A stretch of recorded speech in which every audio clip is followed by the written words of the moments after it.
doing, people? How are we doing? Welcome back to the Young Fan Podcast. Good afternoon. It's 1:30 on a match day. Doing something a little bit different today. We're going to be doing a pre-match chat, a pre-match talk.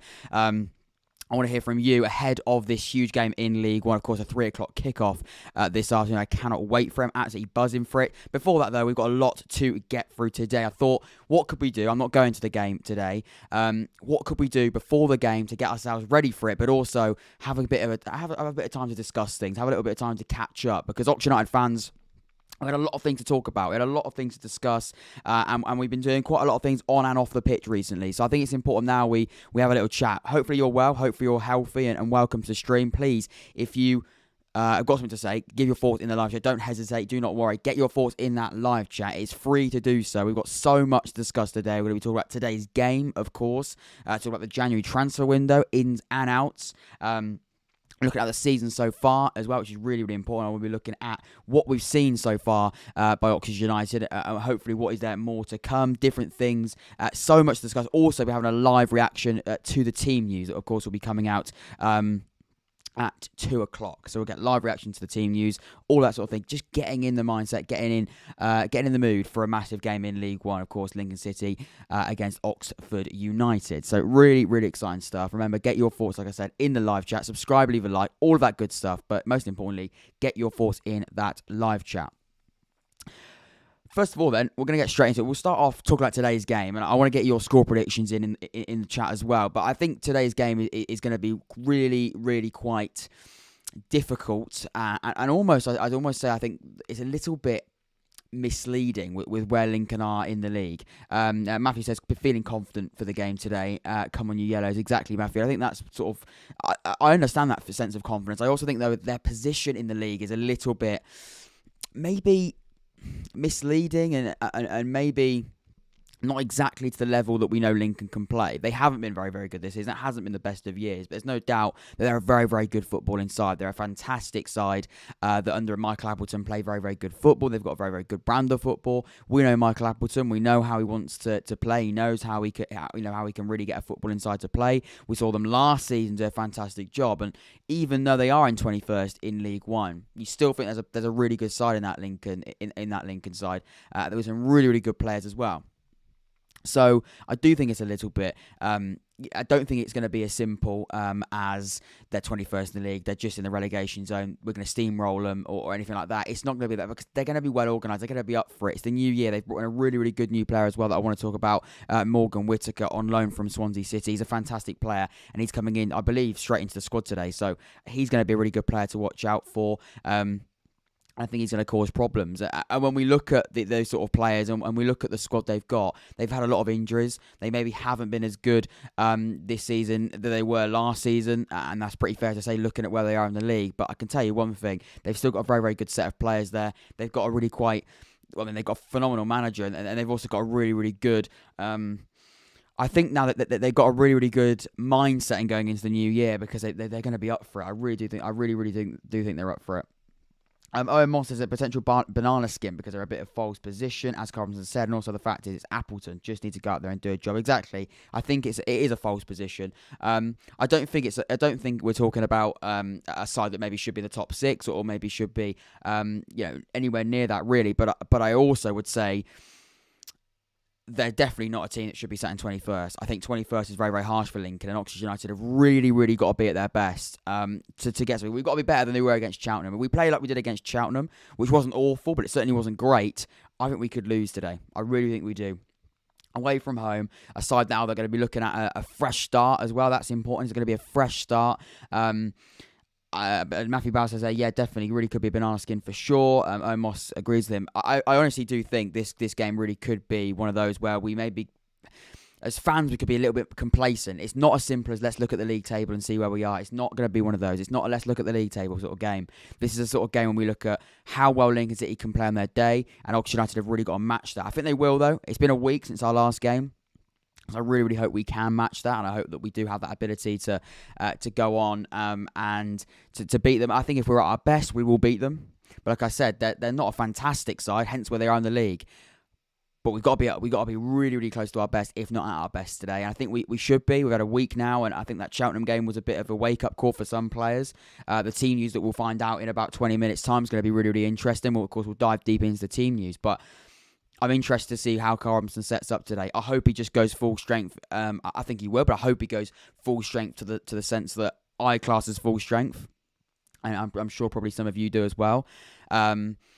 Because we need to be. We need to be at full strength because Lincoln City are a fantastic side, and I really, really hope that we really do play, like I said, close to our best, because we're going to need to. If we're going to get anything from this game, we're going to need to.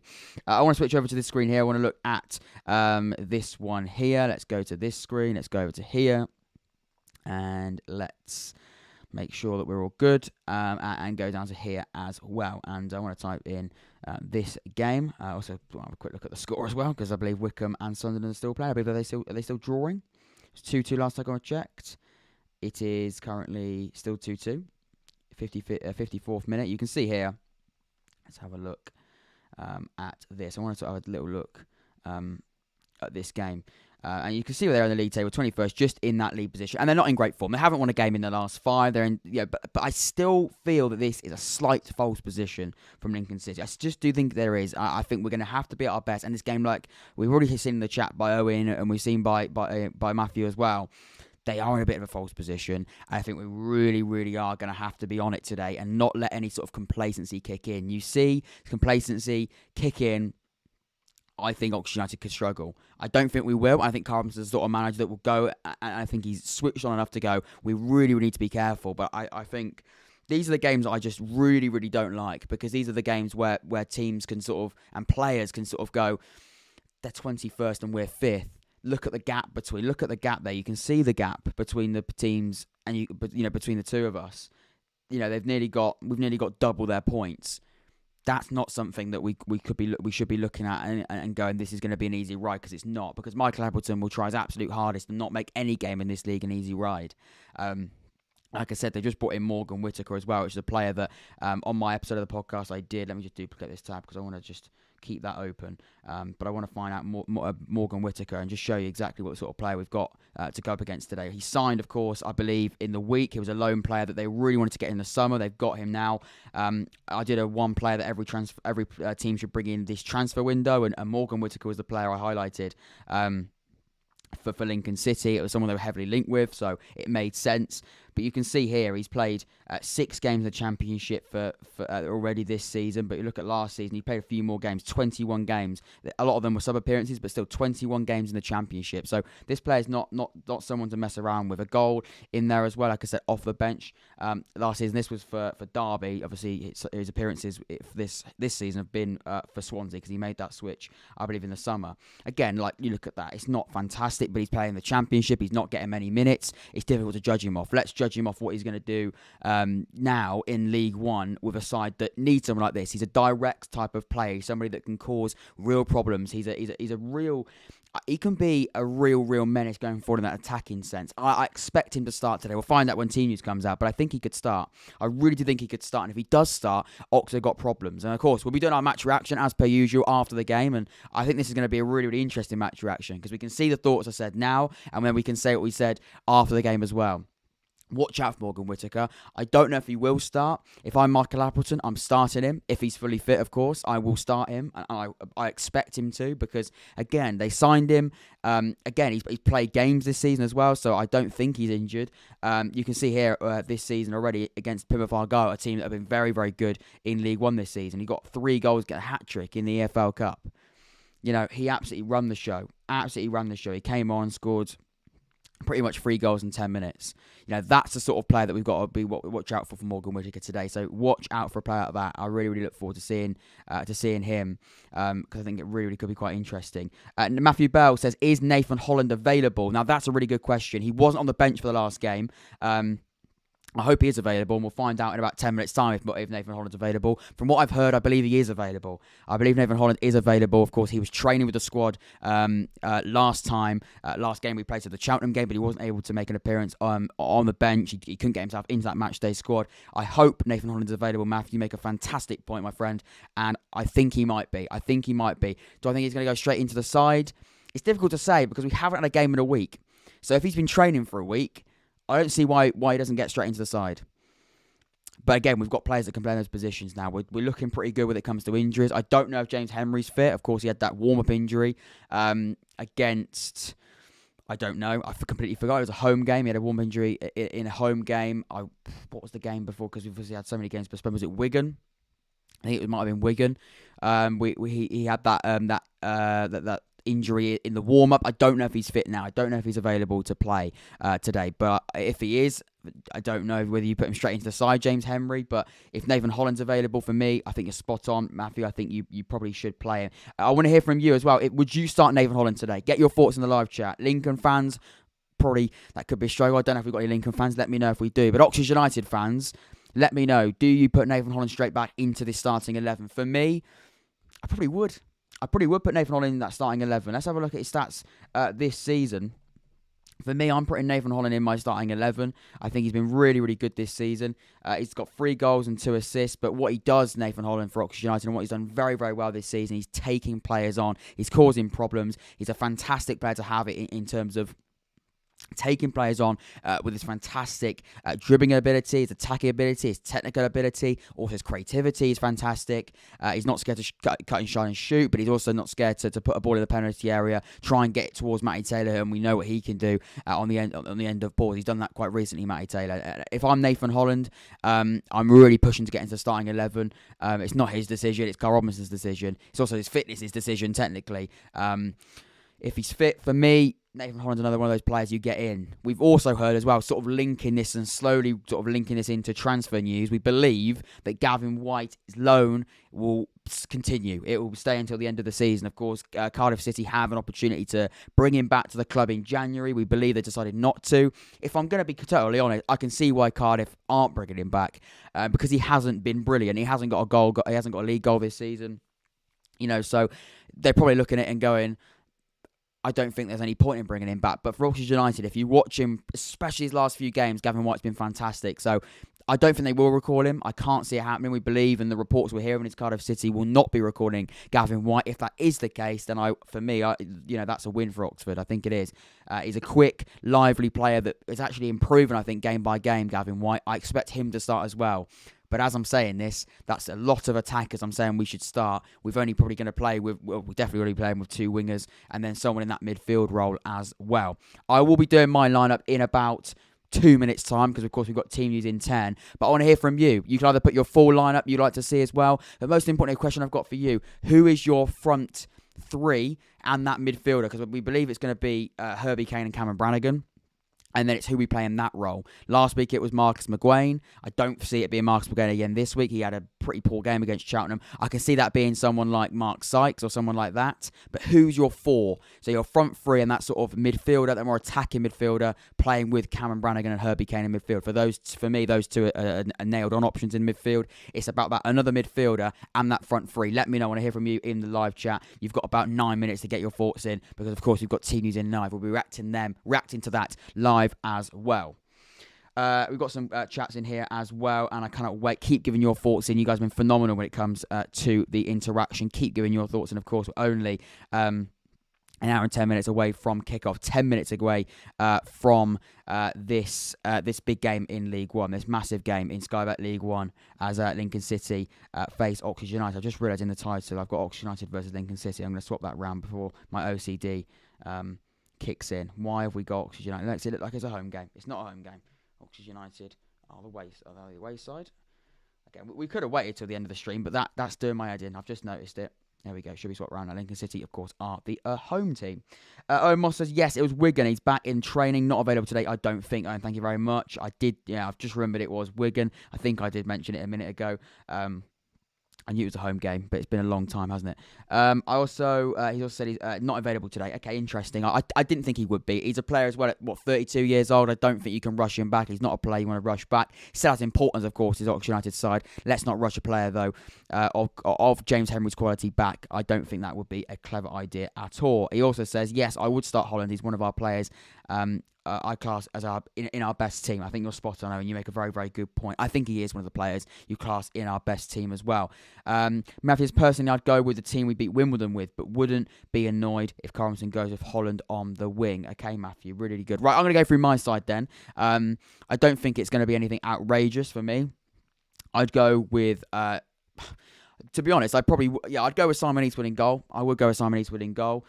We know that Jack Stevens and Simon Eastwood are having to battle it out at the moment. I think it's a bit harsh on Jack Stevens, but football's a game in which you've got to be. It's a harsh game. It's a cutthroat game where. You get an illness, you get an injury, and the other goalkeeper comes in and doesn't do a bad job. He probably keeps his spot. So yeah, I don't think Jack Stevens will come into the side today. Who do I think is the better goalkeeper? It probably is Jack Stevens, but he's not going to change that. So Simon Eastwood will be in goal. Steve Seddon at the left back, and I think it's got to be a pretty usual, and it should be our best back four. So that's Seddon, of course, Moore with Thornley, and Sam Long at right back. I then go with Herbie Kane and Cameron Brannagan in midfield. Herbie Kane, of course, playing a little bit deeper. Cameron Brannagan in front of him, and I'd go with Mark Sykes. Sort of in that role as well. He likes to drift wide in that role as well. A bit more of a Mazzala role. I like seeing Mark Sykes in there on sort of that left, right side of midfield. Would it be right side of midfield? It depends where Cameron Brannagan plays, but right or left side of that midfield next to Cameron Brannagan, but a little bit more attacking. And then I would go with, on the left, I'd go with Nathan Holland. On the right, I'd go with Gavin White. I'd go with Matty Taylor through the middle. I don't think that's too controversial. I think that's probably the best side we've got. It does leave some really, really important players out. Ryan Williams, I think, might be a bit harsh to drop Ryan Williams. Matthew's already said keep the same team against Wimbledon. I believe that's pretty much the same team as Wimbledon, just with Ryan Williams in for Holland. But if Holland's fit, I'm going with Nathan Holland. Just because I think Nathan Holland can offer a little bit more. And also, Ryan Williams off the bench is a very, very good option. So I probably would just go with that. I just think, having someone like Ryan Williams to come off the bench is very, very important. And we know, of course, the quality we've got in Nathan Holland starting is fantastic. Remember, if you're watching this now and you haven't left a like, please do that. We've got 5 people watching as speaking. So if 5 people hit a like, if I do the maths correctly, I believe 2 people have probably already left a like. Can we get to 4 or 5 likes? Let's get it to 5 likes, ladies and gentlemen. That'd be much appreciated. It's free to do that. Subscribe if you're new as well. This is a live pre-match show for Lincoln City against Oxford United. Team news in 5 minutes. Right, let's go over to this screen here. It's a worrying screen. It's a very, very worrying screen. There he is. Cameron Brannagan last season, an important player for Oxford United already this season. That's Mikel Arteta. He's nothing to do with this conversation. He's got a big FA Cup game as well coming up. But that's not what we're talking about. We're talking about this man here. We're talking about Oxford United's midfielder, Cameron Brannagan, who, like I said, has been fantastic this season. And this is what I want to speak about. Of course, the January transfer window. It's a transfer window that I think is different to other windows for Oxford, and I'll come on to that in just a second. Normally I do sort of a window video at the start of the window, sort of discussing things and having a dedicated episode to it. But I thought with this one, this window's different. This window feels a little bit different. It feels a window that didn't... I mean, I could have made a full video on it, but I just think as well, linking it to a pre-match conversation, linking it to a lot of things, and also the news is quite fresh. I think it made sense to put it into one of these live ones, and most importantly, because I do it live, I get to hear your thoughts. For me, I mean, Cameron Brannagan yesterday, according to the Football Insider, who we believe are a very, very reliable source, especially when it sounds the EFL, Blackpool have had a £500,000 bid for midfielder Cameron Brannagan, rejected by Oxford United. The Championship outfit had long-term interest in the 25-year-old and tried to sign him last summer. And we did know that they were looking at him last summer. We knew that a 6-figure bid was rejected at the end of the window in the summer, and I think thankfully it was, because we know how important Brannagan's already been this season. And the reason why I say this window's a little bit different, I think, this year, or this winter, should I say, this January window, is I think in previous years we've been playing catch-up. Last window saw Elliot Lee come in, Grayson come in, Elliot Lee, we mentioned it, Elliot Lee, Brandon Barker, Grayson, was there somebody else? So we saw a lot of important arrivals last year, but we were bringing in players. I think we were almost bringing in players that and McNally joined as well, didn't he?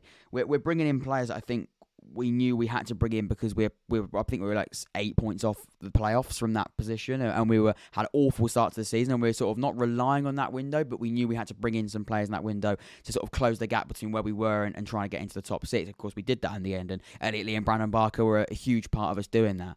This window, we're sat in 5th. We do need bodies, we do need improvements, but I don't think it's a case of we need desperately that gap. There's not for me a huge gap in especially that starting 11. Brandon Barker, they've walked into our starting 11. There's not one player I don't think that we could sign now that I'd go where he has to replace him. Even if we bring in a new striker, he's not going to drop Matty Taylor. Matty Taylor, for me, has to stay in that starting 11 spot. He's been scoring goals recently. He's in great form. You don't drop Matty Taylor in the way he is now. The reason we're looking at a striker is because behind him we've got Sam Winnell, who I don't think we can rely on because of his fitness and also because his goal-scoring record for Oxford has been very, very poor. Even with the left backs, people are talking about strikers and left backs, and I agree with it. But I also think as well, a left back, we've got players that can play there. We've got Jordan Thornley. I'm not a massive fan of this. We don't need a left back because we can play Jordan Thornley there, or Sam Long can do a job there because you then are changing your centre back partnership of Moore and Thornley. I think they've been brilliant this season. Long's best position is a right back, so don't move into left back. If we can bring in a left back, that'd be, I think, more ideal because then we don't have to switch other players about and keep what is, other than the left back, a pretty traditional, usual, and I think our best back four. So I would bring in a left back, but he's not going to replace Steve Selling in that starting 11. And our striker, he's not going to replace Matty Taylor. Whereas in previous windows, we've had to bring in players that come straight into the side. So that, for me, is a big difference. But I also think retaining players is important. And Brannagan's bid yesterday, I thought that's an insulting bid from Blackpool. Absolutely insulting. I don't think we should be looking at. I look at that now and I think that's horrific. It's a horrific attempt at bringing in Cameron Brannagan. We know there's a release clause in there, and if that's matched, then it's matched, and we then have to, it's down then to Cameron Brannagan. Of course, he can still reject it. Obviously, we can't reject the bid, but it then goes straight into Cameron Brannagan's corner, and then he makes a decision. So, but we can reject six-figure sums. £500,000 for Cameron Brannagan. I don't know what Blackpool are thinking. I know it's not Blackpool fans' fault if there's any Blackpool fans watching this, but if you really, really want Cameron Brannagan, your club is going to have to over double that bid. I don't really know how much we want for Cameron Brannagan. I don't know what his release clause is. There's a rumour that release clause is around £2 million, £3 million. But £500,000, that's an absolute insult. Let's have a look there. Owen Moss says, I think it'd be hard to drop Williams, but it's difficult to get all of those quality players in the team. Owen, you make a very, very good point. You're spot on, and that is exactly what I mean. Williams is very, very good. His energy, his creativity, his crossing, his dribbling ability is brilliant, but, it's a really, really difficult one. It's a really quite difficult one, and it would be hard to drop him. Matthew Bell says, Williams... Williams' energy off the bench is good to have. Matthew, yeah, of course he is. Owen says we just need someone to compete with Matty. Exactly, not to replace Matty, compete with him. Maybe eventually replace him, but not this season. Definitely not this season. Owen says apparently the bid included Thornley too. Did it? I didn't hear that. Owen. I will read the article in just a second. I didn't hear the Jordan Thornley being part of that deal. If it is, I still think we want more than £500,000. And that's Owen. You would then ask a really good question. Do you accept that bid? Do you accept £500,000 in Jordan Thornley for Cameron Brannagan? For me, I don't. I still don't accept that. Jordan Thornley's done a fantastic job this season, but I do not accept that bid, even if it's got Jordan Thornley in there. I just don't, because I think there's centre backs that we can put. Because we've got centre backs at the club, and we've got to bring centre backs in. I think you will not find a midfielder like Cameron Brannagan with the money that we've got at this level. You just won't do it. If we get £500,000, we get £500,000 for Cameron Brannagan. We will not get a replacement anywhere near the quality of Cameron Brannagan for that price. So I think that's absolutely insulting. Let's have a look at the other comment here. Owen Moss says evening. He didn't say evening. He said even so, not enough. Yeah, Owen, definitely not. No way. You can have Jordan Thornley, my leg and my ear, but we still don't want to sell him. If we can help it. Matthew says, I think we need a lone left back in for cover and a young striker to grow into the class striker as the strikers we're getting on a bit. Matthew, I agree. I think we need to bring in a left back. Is not a position where I think we need to definitely prioritise. We can get a cover left back. We can get a cover left back for me. That's good. A striker, I wouldn't mind bringing in a young striker. We've got good scouts in like Northern Ireland. If we can bring in like a McNally, I know it's difficult to get, much more difficult to get young strikers that can score goals than it is to get centre backs like we saw with Thornley, like we've seen with White and Sykes we got from Northern Ireland. But a young striker that can grow, and Matty Taylor can also use his experience and pass his experience on to a young striker, I think that would make a little bit more sense. Corey, I see your question there, Corey. I will answer that question in just a second because I want to get into the team news. Matthew says team news. 100%, I totally agree with you. Paul Groves says yes, striker and a cover left back. Other than that, I don't think we need anyone else. Paul Groves, again, I think you're right. I don't think we need to sort of be, let's not go over the top with the signings we make. I don't think we need to bring loads and loads of numbers in. Right, team news is out. Let's go over to Twitter. Let's have a look at the team news. Twitter's a horrible place. I'm just making sure because we are, of course, screen recording. So let's hope Twitter doesn't put something on there that's going to ruin my career and ruin my channel. It's a risky game I'm playing. Right, I believe team news is out. Yes, it is. Here we go. That is the team. There we go. So it is the same team that played against Wimbledon. It's the same side that played against Wimbledon. You can see it. Hopefully you can see that. Can you see that? I believe you can. That is the team news. That is the team news for me. Hopefully you can see that still as well. So it's Eastman in goal. Steve Seddon at the back. Oh, it's not the same team. Thornley's not in the side. McNally and Moore are in the side. It's not Jordan Thornley. It's McNally in that side. Long at right back. A midfield of Brannagan and Kane. He's gone with Mark Sykes as we thought in midfield. He's gone with Williams, Taylor and White as that front three. So only for me that would have been Thornley. I'd have put in for McNally, but that must be some sort of injury. I still think McNally's a good player. He can still do that job. That's interesting. And Williams. I maybe would have gone with someone like Nathan Holland. Let's see if he's on the bench. Is he on the bench? He is on the bench. So it's a bench of Stevens, Ford, Henry, McGuane, Bowden, Holland, Winnell. Henry is on the bench. Henry does make the squad today. So does Nathan Holland. So it's a bench of Stevens, Ford, Henry McGuane, Billy Bowden, Nathan Holland, Sam Winnell. Of course, this is the side as well. This is the starting 11 if you've just missed it. Eastwood starts in goal. So back four of Seddon, McNally, Elliot Moore and Sam Long. It's midfield three of Brannagan, Kane and Mark Sykes. A front three of Williams, Taylor and Gavin White. There we go. That is the team news. Let's see what they sit here. Two changes for Oxford United from last week. McNally replaces Jordan Thornley, who misses with a knee injury. Gavin White comes in for Marcus McGuane. Anthony Ford and James Henry are back on the bench. Are we happy with that? I do like looking at some of these chats. I believe. Did I see that? Did I see that here? McNally for Thornley. We know that from what we hear, that looks to be a injury thing. I know a lot of people are going to be looking at that being a transfer thing. I don't think it is. I think it is as simple, it probably being a injury thing. Misses with a knee injury. I think that's pretty obvious. Holland on the bench as well, as we thought. I didn't know Henry was going to miss out today. Was going to get this. I thought we would miss out today. I didn't think he'd get on the bench, but he is. Messini, of course, and Davies drop out of the squad. There we go. Then that is the side. Give your thoughts in the live chat. I want to hear from you. Got a lot of thoughts coming in now as well, but I want to hear from you in that live chat. Ellis Sims is a good young option. I believe we're talking about strikers there. Can't argue with that team. Happy with that. Strong team, but no Thornley. That is the talking point. No Jordan Thornley. We believe that is a knee injury. Very, very interesting stuff, though. Keep giving your thoughts into that starting 11. McNally is good enough to step in, though. I agree. Jordan Thornley is a miss. Of course he is. But I think McNally can come in today and do a really, really good job. That front three looks good as well. I'm glad he's gone with White starting. I'm glad he's gone with Sykes as well. Like I said, I think Williams would have been unlucky to be dropped from the starting 11. Brannagan, of course, who we were just talking about with that bid as well. We'll come back onto that transfer stuff in just a second. But yeah, I'm happy with that team really. I don't think there's many complaints with it. It's still a strong side. No massive surprises, obviously, other than the injury. It would have been a little bit risky to maybe rush someone like Nathan Holland back straight into the side. Same with James Henry, but it's good to have him off the bench, and to have players like Nathan Holland and James Henry to bring off the bench is not a negative at all, is it? So I think we can be fairly happy with it.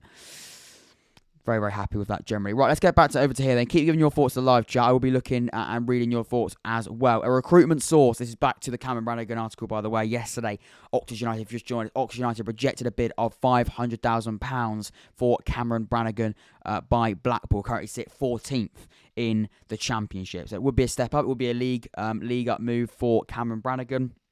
But I also want to mention what Cameron Brannagan said as well, because he has responded to this news as well. A recruitment source has told Football Insider that Blackpool manager Neil Critchley is a big admirer of Brannagan, having worked with him during his time at Liverpool under-23s. You can see that. Liverpool, of course, was where Cameron Brannagan, I believe, was born. I believe he was born in Manchester. Of course, he's very, very close to Liverpool. Up north.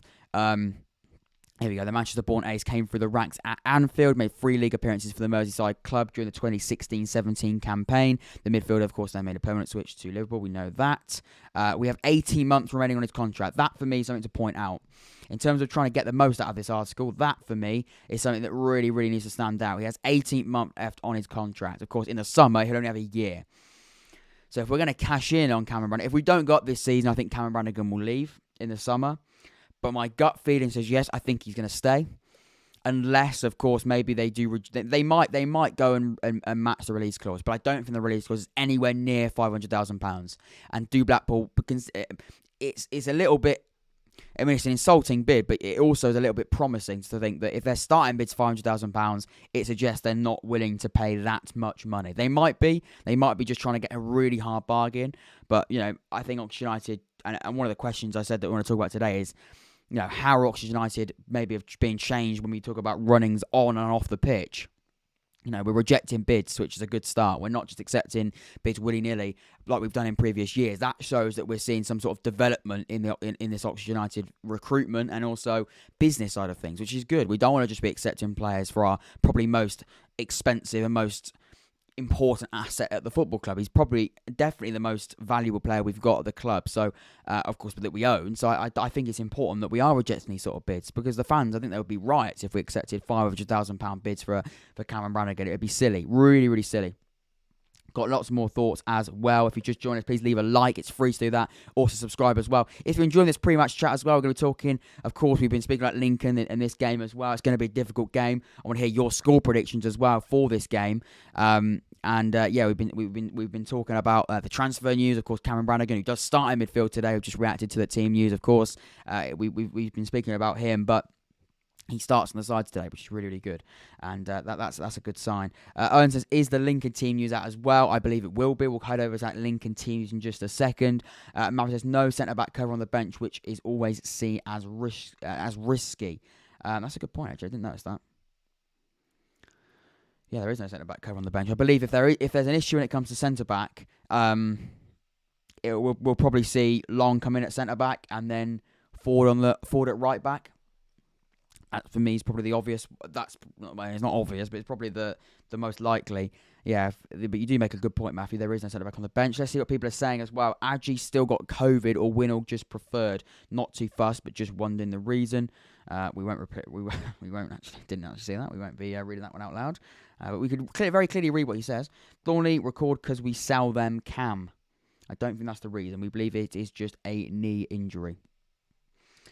I generally think Brannagan has fallen in love with Oxford as a club and he wants to play in a championship with Oxford. I don't think you'd be far wrong there, Matthew, because I do want to pick up this article. Not this one, that's other transfer rumours. We will come on just to that in just a second. Where is this one here? I think it's on the Oxford Mail. I don't really need to bring it up, but I will. But he basically just says that he's focused on basically playing. Here we go. Manchester United midfielder Cameron Brannagan focused on ignoring the rumours. He has no trouble blocking out the rumours during a transfer window. I'm really sort of interested in these quotes here. My focus is to get promoted with Oxford because I love this club and I care for it a lot. They gave me the opportunity to play first team football when not many people were giving me that opportunity. Why is that coming up? That's annoying. I don't really look at stuff, and I don't really care, to be honest. You get tweeted this and that. It's just noise to me. People write all sorts every day, but half of it is a load of rubbish, to be honest. I don't think this bid from Blackpool is a load of rubbish. I think it's a legitimate bid, but I get what he's saying. I do really get what he's saying. He played 150 games since arriving from Liverpool. Brannagan came for Liverpool Senior Academy. He said, you can see how much we gel as players. Me and Herbie have played together for quite a few years and we know each other like the back of our hands. I do think that's generally a very, very good point. I think if Herbie Kane maybe left, that would have changed things a little bit. If maybe Oxford United didn't pay that sort of that fee to keep hold of Herbie Kane and get rid of that clause in his loan contract, I think Cameron Brannagan's mindset could be slightly different. I think he might have looked at it and gone, well, if Herbie Kane's going, the ambition of Oxford United isn't there for me. I think it's time to move on. But I think that, for me, is a really, really interesting thing to point out. He's made a point to mention Herbie Kane in that quote. So that's positive, and we know Herbie Kane, of course, is staying. He knows how I work. I know how he works. We're both aggressive. We want to win the ball. We want to win on the ball. We try to be the best we can. We just need to keep the partnership going. I think for me, from what he's saying, I know, of course, things will probably be played down. I get it, but I think for me that screams I'm staying. I think it does. I know players are going to play things down. They're not going to say I want to leave, or I think it's going to happen, or I'm ready to go. I don't think Cameron Brannagan would have agreed to that interview, or would have been very, very clear. I mean, that for me is very, very clear with what he's saying. I think that's a very, very clear saying. I'm happy at the club. I want to get promoted with this football club. Of course, he's falling in love with the club, as Matthew Bell said, and that's pretty much what he's saying. He's mentioned the Herbie Kane thing, and we know that he's staying as well. For me, that shouts, that screams, I think I'm going to be staying. Of course, things can change. The winter window, the January window, it's a difficult one to do business in. And a lot of things can change in a short amount of time because it has to. It's only a month. But I think for me, he's staying. I do think he could be staying. Moss says we're linked with a centre-back. To be honest, that Scottish lad. That's a very, very good point. Let's go over to this screen here. These are the Oxford Mail links. So this is the centre-back that you're talking about, Owen. Stuart Findlay.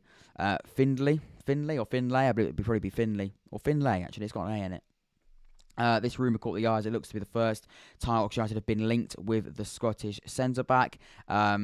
He was, as he's not the first time that Oxford United have been linked with him. Yeah, but we went with him in the summer of 2019. There was an asking price of £500,000. Oxford United, of course, said no, but we believe the Football Insider have said that there is interest with Oxford United, and he is something that he wants to look at. He's currently in the MLS, I believe, but there are clubs looking at bringing him in. Sheffield Wednesday like him, Plymouth like him, Portsmouth like him. Stuart Findlay. Can we have a look at maybe his stats? Are they on SofaScore? I don't know if they are on SofaScore. We will be looking at that in continues, don't you worry. Stuart Findlay, he is on SofaScore. I don't know if he's going to give him his games. It will. Oh, that rain is coming down. 8 games he started this season. 5 starts, 8 games he's played. Let's look at his defensive stats for me. Hang on, where are they? Here they are. Yeah, they look decent. I mean, he hasn't played enough games, has he, really? They paid £273,000 for him, the American side. 26 years old. His prime age, really. You can maybe see that as a thorny replacement. Similar sort of, 26 years old in the prime years. I can see why we're looking at him, but £500,000, I mean, I don't know whether or not they're still asking for that now. Sheffield Wednesday like him, Plymouth like him, Portsmouth like him. They're pretty usual big clubs in this league looking at a player like that. You can probably see why. It's interesting. If Marcus Browne came in alone, again, we may as well buy him permanently. Yeah, we're doing sort of a football manager style thing with Marcus Browne. We can't afford to bring him into the club permanently, but we're just going to loan him every year. I know Marcus Browne's in the title and the thumbnail. We'll come on to Marcus Browne. I haven't just plucked him out of thin air, although we usually do. Interestingly, United signed Elliot Moore after pulling out of the fin. Yeah, so we actually signed it. That was when we signed Elliot Moore. He only has 6 months left on his contract, of course, Elliot Moore as well. So that's interesting. Will we sign a contract? I think that's also really interesting as well. I think this window could be more about, do we keep hold of players? How do we keep hold of these players when it comes to the contracts? I'd say we've got to give these players contracts. Mark Sarkis is out of contract. We've got to give him a deal. And if we can keep hold of Elliot Moore, he's our club captain. He's a centre-back. He's done a fantastic job this season. Keep hold of him. Give him that contract. With Jordan Thornley, it's difficult because he's on loan and we'd have to buy him. I don't know when his contract's out of. If anyone can let me know, when is Jordan Thornley's contract out or up, should I say, at Blackpool? Let me know in the chat, please. I do want to I want to know when Jordan Thornley's contract is out of, is up, because I think that could be interesting. I believe probably got 2 more years left on his contract, but if someone could find out that for me, that'd be really, really, really helpful. I know Elliot Moore is up in 6 months' time, so it's about, for me, signing that contract now. That would be good. The other player we looked at is Darren Burns. He's a left winger. He's of course at. Where is he at? According to Irish, the used several clubs tracking St Patrick's athletic start Burns. Again, some more top teams looking at him as well.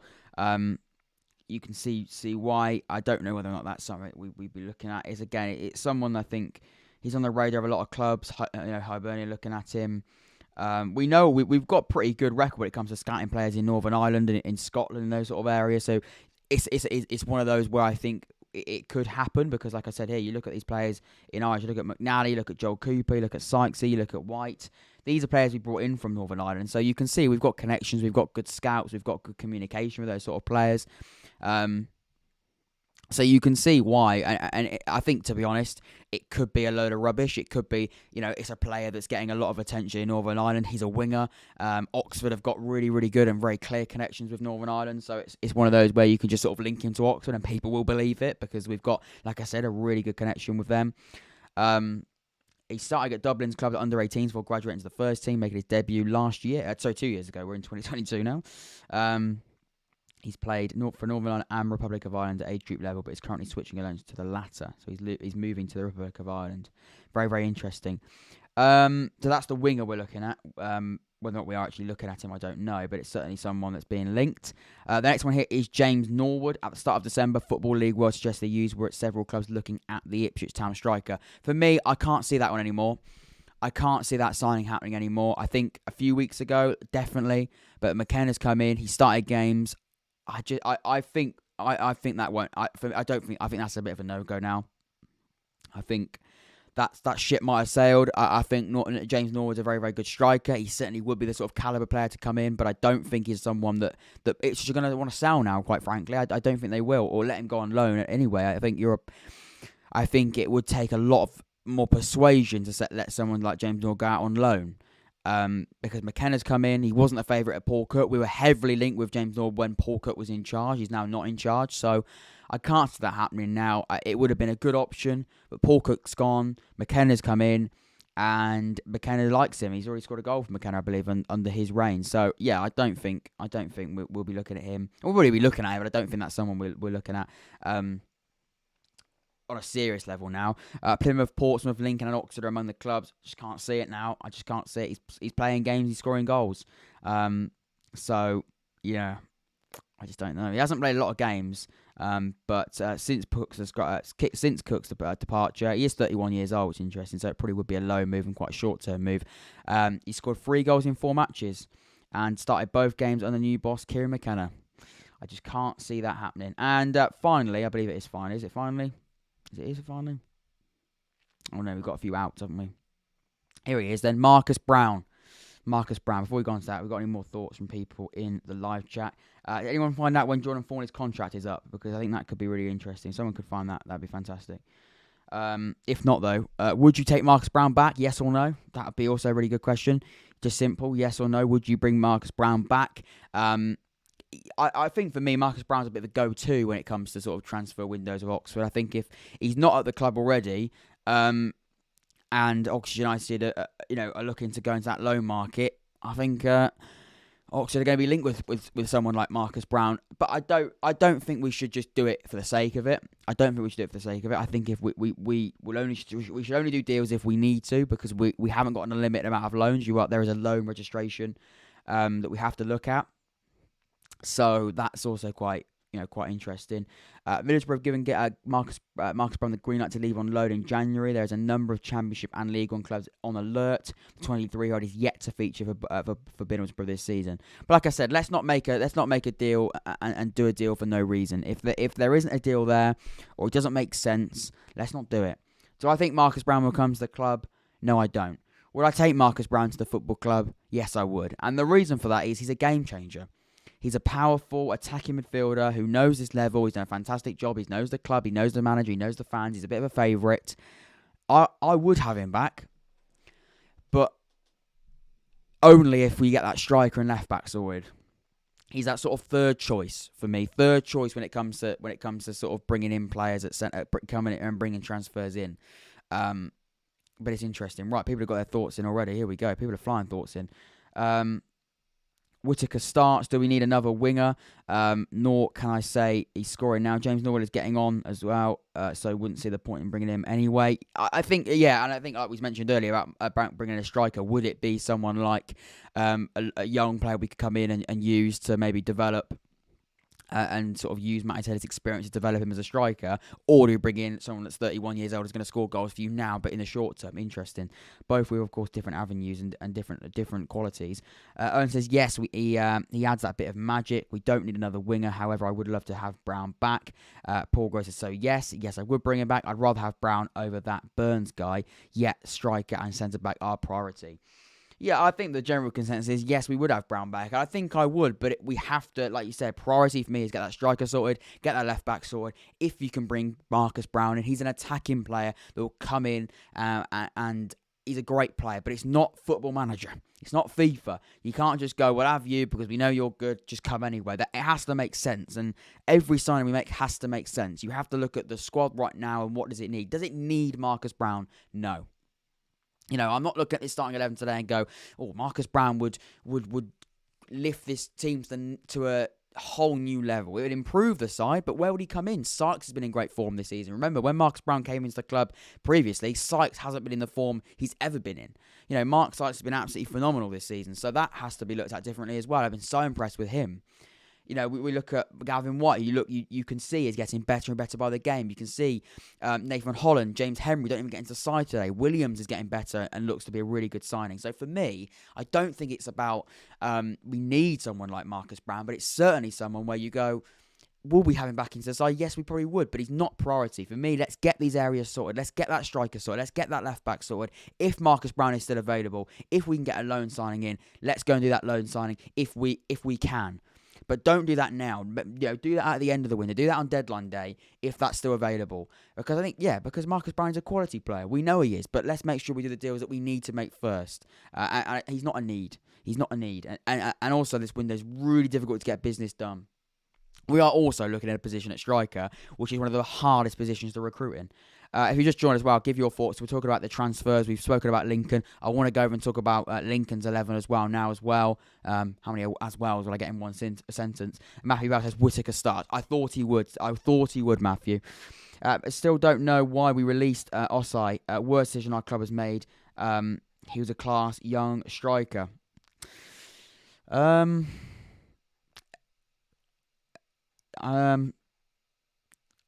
a bit, I guess, I don't think it was the worst decision we've ever made as a football club. Maybe this season. The thing with Osai was, he went out on loan to Walsall and didn't really set the world alight. He came back. The club, I think you're right. The club didn't treat him well, and I don't know if it was the worst decision. There hasn't been many times this season where I go, God, if Osai was here, we'd be winning that game. But I get what you mean. The way that we treated him was poor, and he was poorly treated. But I don't know if it's one of those where it was the worst. I think we've made worse decisions. And he was young. He could have developed, of course. You are right in that sense. But it's a strange one with Osai. It is a strange one because we didn't ever get to see him, really. And that's also really quite difficult. But, I get what you mean. It's a strange one, though. And I'm trying to word it right.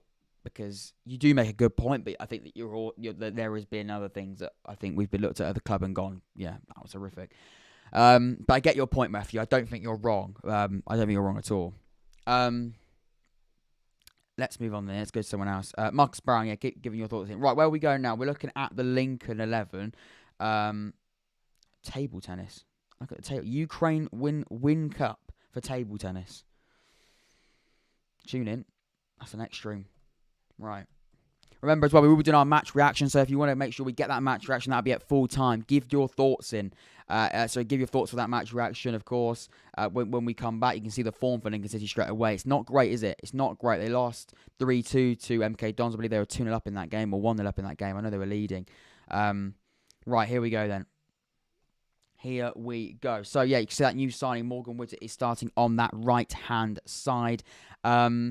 And you see our 11 there as well. Mark Sykes, Herbie Kane, Brannagan in that midfield. Right, let's have a look at that side then. So, Griff's in goal. That that back two is good. Mutsama is a very, very good player, and so is Regan Paul.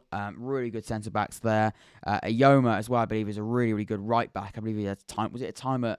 He played for England, I believe, young level, youth level. He played for England. Chris Maguire, of course, is started. Anthony Scully and Morgan Whittaker. Just like that for me, that front three is threatening. It really, really is. Anthony Scully's been fantastic this season. We'll bring up Anthony Scully. You can see him here. Why is he not doing a big screen? That is annoying. Normally it comes up big screen. Can we do that? That isn't really what I want to do. You can see there his average rating of 7.19 is very, very good. You can see 7 goals, 3 assists, 10 goal contributions. Hasn't scored a lot of goals recently. Didn't get a goal against MK Dons. Didn't get a goal against Doncaster, I believe. I believe his last goal did come against Wimbledon. No, it didn't. He didn't score against Wimbledon either. When did he last score a goal? He hasn't scored for a while. I knew he hadn't scored for a while, but I didn't know it was that way. His last goal came against Plymouth a few months ago, actually. So, yeah. No, not a few months ago. Yeah, 2 months ago. Yeah, he needs to get a goal today. I hope he doesn't, but for his confidence, he'll be hoping to. But yeah, he's a really good player. Watch out for Anthony Scully. I know he started the season really, really well. I know he hasn't recently scored. I didn't know it's been 2 months. I mean, we have had games being postponed, of course. Chris Maguire, of course, we know him very, very well. He's starting up front today. And again, like I said, that Morgan Whittaker, watch out for him. We mentioned him at the start. He's a new signing. I thought he would come into the side. I thought he would come straight back into the side. Still don't know what, in the long term it was a bad decision. Yeah, maybe the worst decision was a bit dramatic. No, I don't think he would have been dramatic, Matthew. I just think worse decisions have been made. That's all I'm saying. Owen Motta is a good side on paper, I'd have to admit. I think it is. And that's what I mean. It's a little bit, I think it is a bit of a false position. That team again today, it's not in great form. Of course, they are on 21st. They haven't won a game in a while. But there's some good players there. There's some really, really good players. And like I said, I know I've been saying a lot about Whittaker. Watch out for him. He might have a shocker. I hope he does. I do. I'm an Oxford United fan. I hope he has a shocker. I hope he does well this season, though, because I do feel bad for Lincoln City. But more importantly, I feel bad for Michael Appleton, because he's a great manager and he's been through a lot on and off the pitch. To see someone like that, an Oxford United manager, struggle, it is a little bit difficult to see. And I hope they don't go down, because Lincoln are they're a good football club, aren't they? They're a really nice football club. I think Morgan Whittaker is a really, really good signing for them. That back line, again, Luke McNally's done well. You can see the average ratings here. To be honest, the average ratings aren't awful. I mean, their fullbacks haven't had a great season. Look at that rating. But, you look at our average ratings. Defensively, look good. Sam Long's a little bit harsh, I think, to not have a 7. But, yeah, I mean, you can see there, we are a stronger side on paper. Have a look at their bench. I believe they must be having a bit more, still a few injuries with the COVID situation, because they are naming 2 less subs. Sam Long, not our Sam Long, the goalkeeper. They're only naming 4 outfield players. Interesting. We've gone with a full bench there as well. But that's interesting. Look at that side as well. That is deadly. It's a good side. It is a good side. Off topic, but the Sunderland versus Wickham game is crazy. Is it still 2-2? Let's see. Let's have a look at it. Hope it's a draw. A draw is what we want. 3-3. That's a good result for Oxford. Good result. Wickham scored. Oh, it is crazy. They scored in the 3rd minute of injury time, Sunderland. They thought they won the game. And in the 8th minute of injury time, Joe Jacobson scored. That's a good result for Oxford, though. That's a really, really good result for Oxford. If we look at that, both teams now, we've got a game in hand on both of them, and there's only about 3 points between it. That's a good result. A win today, guys. Wow, 46 points a win today. We can get around that area. Wickham next week, I'm going to that game. And, of course, we'll be doing a matchday experience for that game as well. That'll be back on the channel. I know the matchday experience is really popular, so that'll be back next week on the Sunday. Week tomorrow, matchday experience for Wickham away. Adams Park, atmosphere. We've sold out the away end. It's going to be an absolute atmosphere there. Hopefully a great video as well. So, yeah, looking forward to doing that. And, of course, we'll do the sort of match day experience and then back here in the studio talk about the game. But, yeah, looking forward to that. But a good result for Wickham, and Sunderland probably would have wanted to win the game, especially after scoring in injury time. Everything going off there, though. And it's going to be the best way for us as well. Right, let's have a look. Are we not done with the rumours? We've got a few more. I see this one here. Williams apparently is linked with the Melbourne City. Is it Melbourne City he's looking at? No, Wellington he's looking at. Apparently there's a rumour there potentially. They're looking at Ryan Williams. Because he's Australian, isn't he? So you can sort of maybe see why that's a deal. Sorry, New Zealand side, not Australian side. New Zealand-based Wellington Phoenix recently started following. He's recently apparently started following them on Instagram. I think that might be a bit of a stretch when we talk about transfer business if they following them on Instagram. But there we go. Jamie Robson is on the bench for Lincoln. Weren't Oxford linked with him before we got Seddon? We were. I think we were actually. Is he a fullback? Is he a fullback? Am I getting that wrong? Or am I thinking of someone else? He might be a fullback. I'll double check for you here. You probably know. I'm definitely getting 27 minutes till kickoff as well. Jamie Robson, is he the fullback? Oh, I think he is.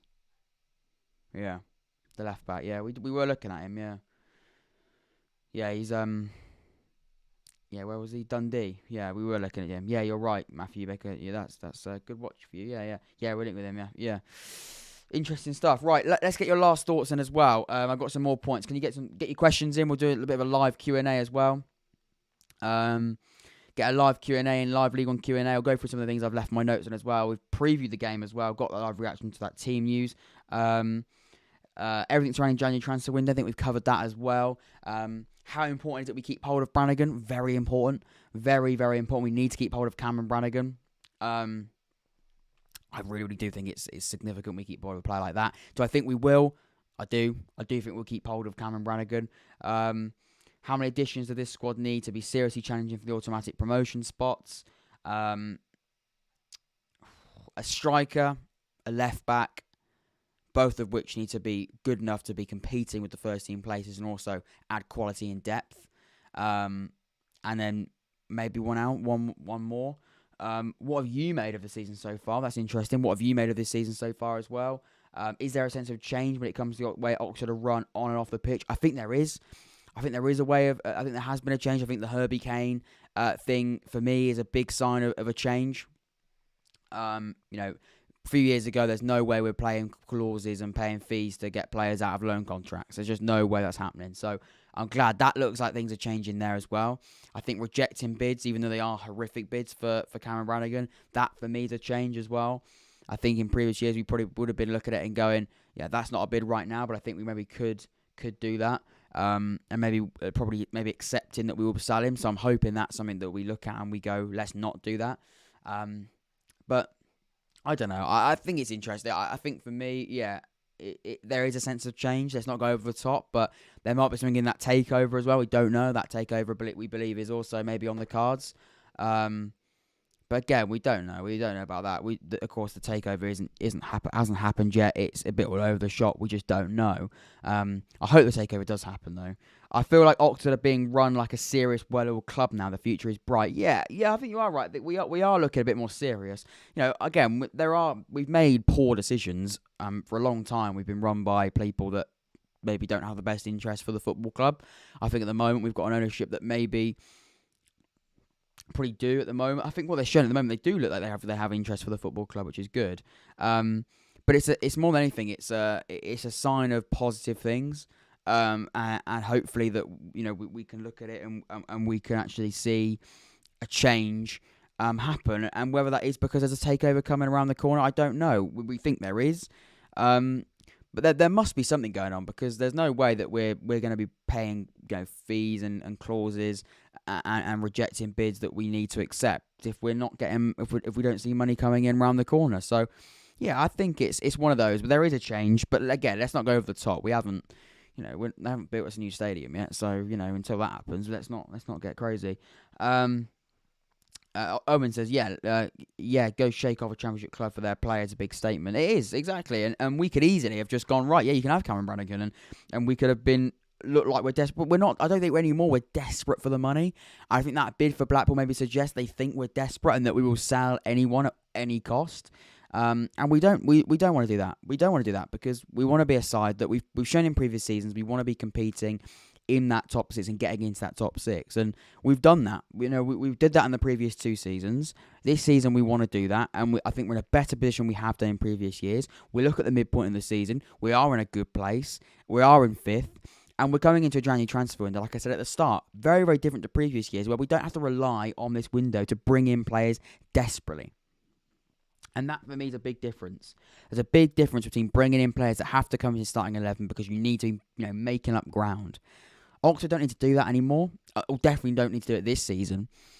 Last season we had to do it. This season we don't. So there is a sense of change in that sense, and I hope that we can see more of that. And today again, we see with the Cameron Brannagan news that by rejecting that, there is a positive sense there. But it's not easy to reject bids. If they come in and go, we want here's a £3 million bid on the table, then maybe you do have to look at it seriously.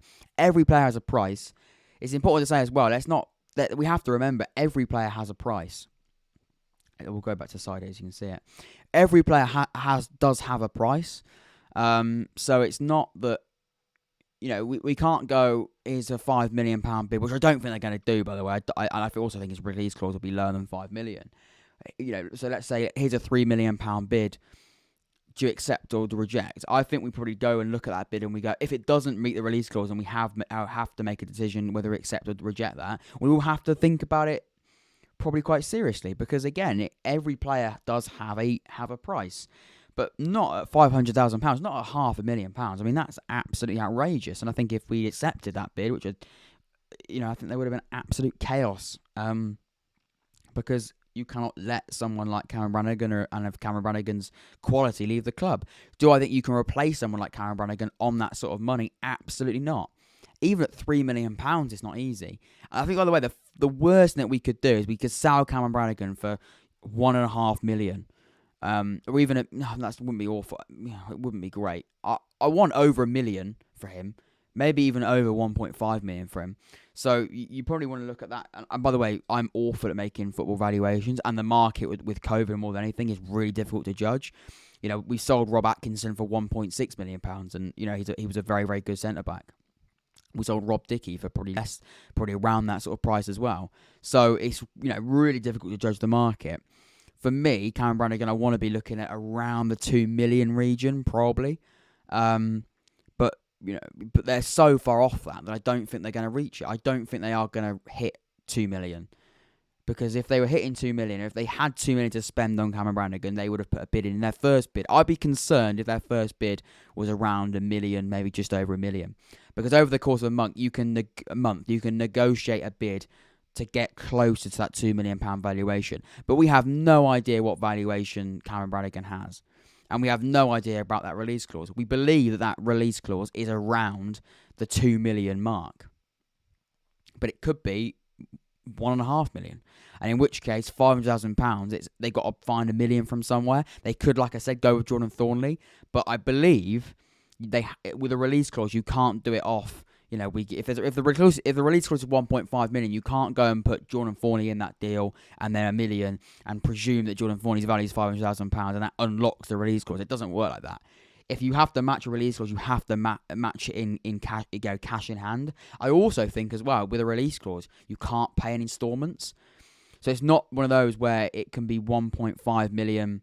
Say the release clause is 1.5 million. You can't go £1 million here and then £500 over the course of 3 years. I believe a release clause has to be cash in hand straight away. I could be wrong with that. I don't know though. Owen says most people value him at 2 million. I think that's fair. I think £2 million. I think £2 million is probably about right. The worst way to look at it, right, is if you go onto this website here, is it Transfer Market. This website is so sometimes on it and so off it. So Verdane Oliver, who's a striker, for example, is the first one that came up for Gillingham. Apparently he's worth £45,000. I mean, he's not. I mean, he's 30 years old. Or maybe actually, am I thinking of the wrong person? I mean, he's definitely got £45,000. I believe he's scored quite a few goals this season for them. So that's outrageous. I dread to think what they've got for him here. £225,000. You know what I mean? It's almost like Blackpool have gone on the transfer market and they've gone. I mean, obviously they haven't, but it's like that, isn't it? That's how insulting it is. That's nowhere near what we want. You want around £2 million for Cameron Brannagan. I mean, that valuation is outrageous. So never look at that. If you're ever trying to look at transfer market for valuations, don't do it. And that's why when I do a podcast episode and I look at players and I do quite substantial research on players, never look at their valuation on transfer market because they're miles off. Absolutely miles off. That's like That was last updated in 2017. I mean, why are they not updating there? In 2017, maybe. But he joined Oxford United in 2018, so that hasn't taken into consideration anything about his Oxford United career. I mean, that website is absolutely outrageously poor. So yeah, it's one of those, isn't it? Right, we're probably going to wrap it up here, ladies and gentlemen. £45,000, and that's not a lot. No, exactly. And the Cameron Brannagan one's even worse. Ladies and gentlemen, thank you so much for tuning in. We will have a match reaction straight after the game, but having giving your thoughts in. Having your thoughts before this game has been really, really good as well. And of course, we've been delving into the January transfer window, transfer market, having a laugh. Exactly, they are, Matthew. You're spot on. I've absolutely loved it. The interaction's been brilliant. The chat's been brilliant. If you want to see more of this for more away games coming up that I don't go to, then do let me know. I cannot wait to watch this game. I cannot wait to delve into it. I look forward to watching it, and I'll see you in about 2 hours' time, where we go live once again for the match reaction. If you've been watching this now, come back at about, I haven't actually set the stream up yet, so I have got to go and do that now, but it'll probably be around 5:30, 5:45. Get in there at that point. Love being here, mate, Owen. It says, Owen, thank you very much for coming in. You've been an absolute pleasure. Same with everyone else who's interacted. I do really, really appreciate it. And I'll see you at about 5:30 for the match reaction. Stay safe, take care, and I'll see you in a few hours.